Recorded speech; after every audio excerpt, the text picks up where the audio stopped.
महाराज, पांडवों ने आपको प्रणाम कहा है और आपकी प्रसन्नता चाहते हुए यह प्रार्थना की है कि हमने अपने साथियों के सहित आपकी आज्ञा से ही इतने दिनों तक दुख भोगा है। हम 12 वर्ष तक वन में रहे हैं और फिर 13वां वर्ष जन समूह में अज्ञात रूप से रहकर बिताया है। वनवास की शर्त होने के समय हमारा यही निश्चय था कि जब हम लौटेंगे तो आप हमारे ऊपर पिता की तरह रहेंगे।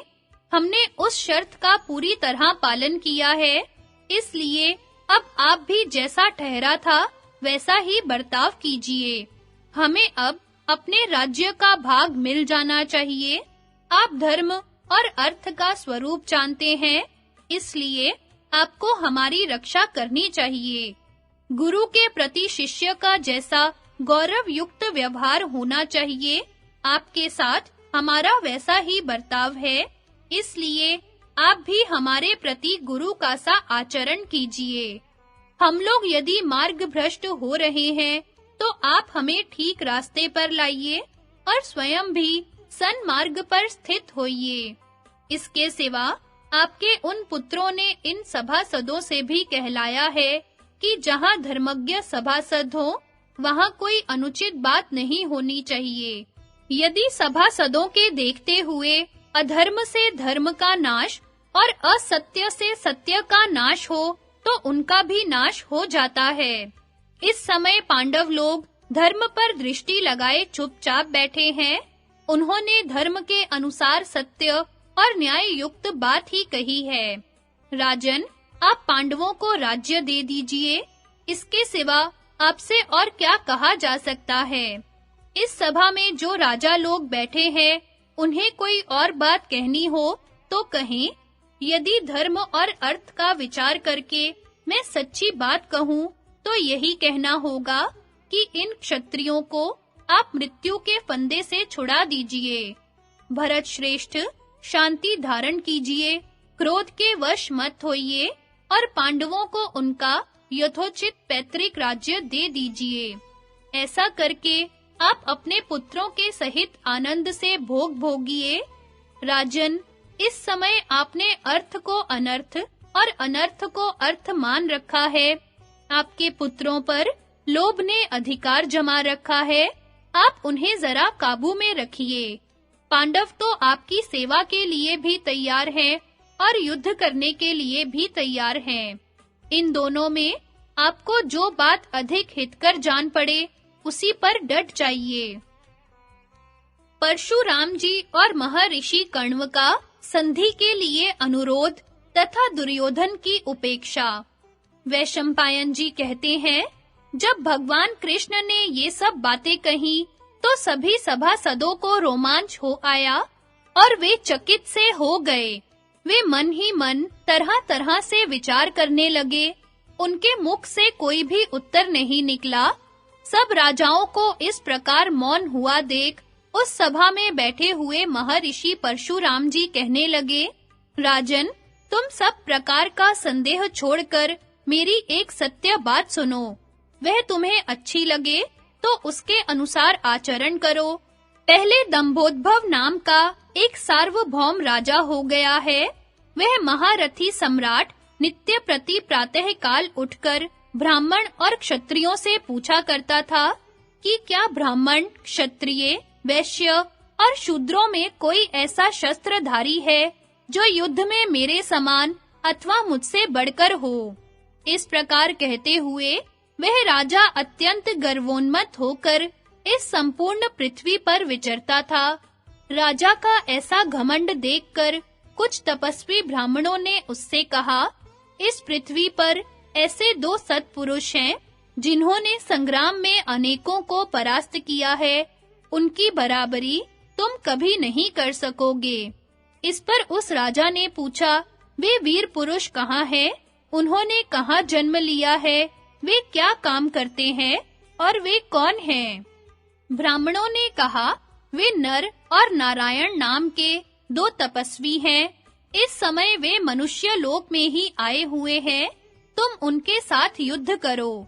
वे गंधमादन पर्वत पर बड़ा ही घोर और अवर्णनीय तप कर रहे हैं। राजा को यह बात सहन नहीं हुई। वह उसी समय बड़ी भारी सेना सजाकर उनके पास चल दिया और गंधमादन पर जाकर उनकी खोज करने लगा। थोड़ी ही देर में उसे वे दोनों मुनि दिखाई दिए। उनके शरीर की शिराएं तक दिखने लगी थी। शीत, घाम और वायु को सहन करने के कारण वे बहुत ही कृश हो गए थे। राजा उनके पास गया और चरण स्पर्श कर उनसे कुशल पूछी। मुनियों ने भी फल, मूल, आसन और जल से राजा का सत्कार करके पूछा, कहिए, हम आपका क्या काम करें? राजा ने उन्हें आरंभ से ही सब बातें सुनाकर कहा कि इस समय मैं आपसे युद्ध करने के लिए आया हूँ। यह मेरी बहुत दिनों की अभिलाषा है, इसलिए इसे स्वीकार करके ही आप मेरा आतिथ्य कीजिए। नर नारायण ने कहा, राजन, इस आश्रम में क्रोध, लोभ आदि दोष नहीं रह सकते। यहाँ युद्ध की तो कोई बात ही नहीं है। फिर अस्त्र शस्त्र या कुटिल प्रकृति के लोग कैसे रह सकते हैं? पृथ्वी पर बहुत से क्षत्रिय हैं। तुम किसी दूसरी जगह जाकर युद्ध के लिए प्रार्थना करो।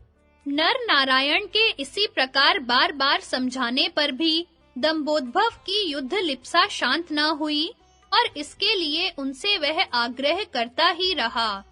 तब भगवान नर ने एक मुट्ठी सींके लेकर कहा, अच्छा, तुम्हें युद्ध की बड़ी लालसा है, तो अपने हथियार उठा लो और अपनी सेना को तैयार करो। यह सुनकर दंभोद्भव और उसके सैनिकों ने उन पर बड़े पैने बाणों की वर्षा करना आरंभ कर दिया। भगवान नर ने एक सींग को अमोघ अस्त्र के रूप में परिणत करके छोड़ा।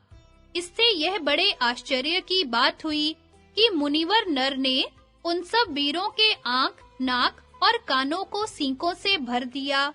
इसी प्रकार सारे आकाश को सफेद सींकों से भरा देखकर राजा दंभोद्भव उनके चरणों में गिर पड़ा और मेरी रक्षा करो, मेरी रक्षा करो, इस प्रकार चिल्लाने लगा।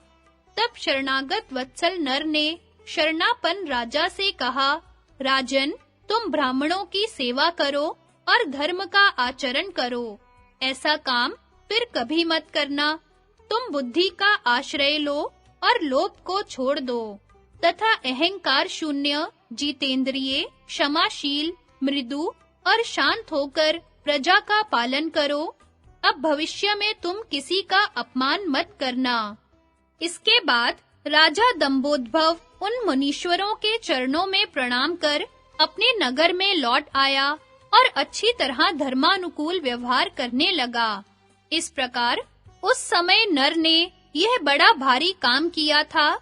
इस समय नर ही अर्जुन है, अतः जब तक वे अपने श्रेष्ठ धनुष गांडीव पर बाण न चढ़ावे, तभी तक तुम मान छोड़कर अर्जुन की शरण ले लो, जो संपूर्ण जगत के निर्माता, सबके स्वामी और समस्त कर्मों के साक्षी है। वे नारायण अर्जुन के सखा हैं, इसलिए युद्ध में उनके पराक्रम को सहना तुम्हारे लिए कठिन होगा।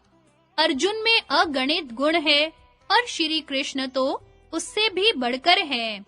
कुंती पुत्र अर्जुन के गुणों का तो तुम्हें भी कई बार परिचय मिल चुका है। जो पहले नर और नारायण थे, वे ही इस समय अर्जुन और श्री कृष्ण हैं। उन दोनों को तुम समस्त पुरुषों में श्रेष्ठ और बड़े वीर समझो। यदि तुम्हें मेरी बात ठीक जान पड़ती हो और मेरे प्रति किसी प्रकार का संदेह न हो, तो तुम सद्बुद्धि का आश्रय लेकर पांडवों के साथ संधि कर लो। परशुराम जी का भाषण सुनकर महर्षि कण्व भी दुर्योधन से कहने लगे, लोक पितामह ब्रह्मा और नर नारायण ये अक्षय और अविनाशी हैं। अदिति के पुत्रों में केवल विष्णु ही सनातन, अजेय, अविनाशी, नित्य और सबके ईश्वर हैं। उनके सिवा चंद्रमा, सूर्य, पृथ्वी, जल, वायु, अग्नि, आकाश, ग्रह और तारे ये सभी विनाश का कारण उपस्थित होने पर नष्ट हो जाते हैं। जब संसार का प्रलय होता है, तो ये सभी पदार्थ तीनों लोकों को त्याग कर नष्ट हो जाते हैं और सृष्टि का आरंभ होने पर बार-बार उत्पन्न होते रहते हैं। इन सब बातों पर विचार करके तुम्हें धर्मराज युधिष्ठिर के साथ संधि कर लेनी चाहिए, जिससे कौरव और पांडव मिलकर पृथ्वी का पालन करें। दुर्योधन, तुम ऐसा मत समझो कि मैं बड़ा बली हूँ। संसार में बलवानों की अपेक्षा भी दूसरे बली पुरुष दिखाई देते हैं। सच्चे शूरवीरों के सामने सेना की शक्ति कुछ काम नहीं करती। पांडव लोग तो सभी देवताओं के समान शूरवीर और पराक्रमी हैं। वे स्वयं वायु, इंद्र, धर्म और दोनों अश्विनी कुमार ही हैं। इन देवताओं की ओर तो तुम देख भी नहीं सकते, इसलिए इनसे विरोध छोड़कर संधि कर लो। तुम्हें इन तीर्थ स्वरूप श्री कृष्ण के द्वारा अपने कुल की रक्षा का प्रयत्न करना चाहिए।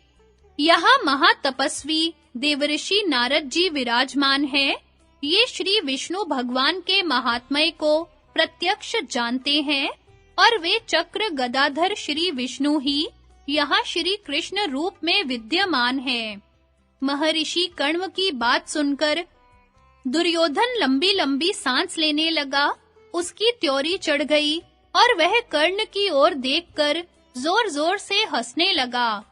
उस दुष्ट ने कण्व के कथन पर कुछ भी ध्यान नहीं दिया और ताल ठोककर इस प्रकार कहने लगा, महर्षि, जो कुछ होने वाला है और जैसी मेरी गति होनी है, उसी के अनुसार ईश्वर ने मुझे रचा है और वैसा ही मेरा आचरण है।